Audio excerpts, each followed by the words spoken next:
Hi, my name is Elizabeth Brown. I'm a registered dietitian and a certified holistic chef.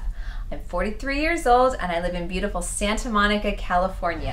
Hi, we're at the farmer's market, which is a great place to get some of your local produce.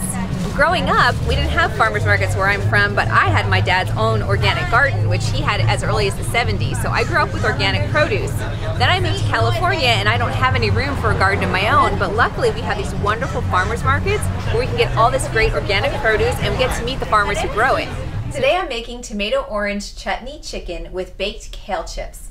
So to make the kale chips, I had to rinse my kale and let it dry. And then you could cut it with a knife, but I find it so much easier to just snip it with a scissors. Now the great thing about kale, it has wonderful anti-inflammatory properties. Just for 1 cup of raw kale, actually, you get 100 milligrams of those coveted omega-3 fats. So you want to make sure your kale is really dry because that's why we're putting it in the oven. Basically, we're going to be dehydrating it. But we cover it with oil because it protects the kale and it also helps with nutrient absorption. Toss with a little sea salt and then we put it on a baking tray lined with parchment paper.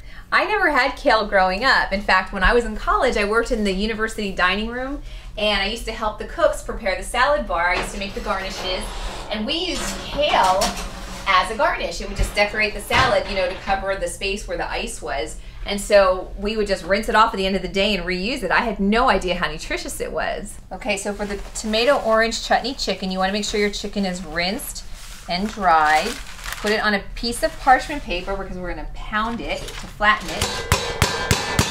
This is a good workout for your arms and your aggression. You put the chicken in the skillet. Okay, so now to make the sauce for the chicken, I'm going to combine one 14.5 ounce can of stewed tomatoes. Then I'm going to add the juice and the zest of 1 orange. Now since we live in California, we get oranges at our farmer's market. They're organically grown. I know the farmers, they're wonderful people. So when I first moved to Santa Monica, I really didn't know anybody, but I lived really close to this farmer's market. And so one day I just decided I'm gonna walk down to the farmer's market. I actually had it in my mind that I was gonna walk down to the farmer's market and somebody's gonna give me flowers. And ironically, somebody did. And I also made a lot of friends that day. And so the farmers behind me are some of the first people I met.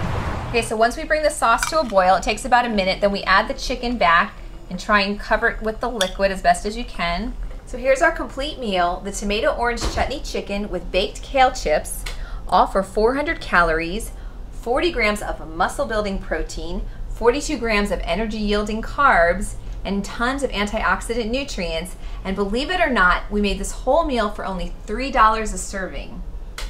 I'm Elizabeth Brown, the Kitchen Vixen, and I'll see you on the Food Network.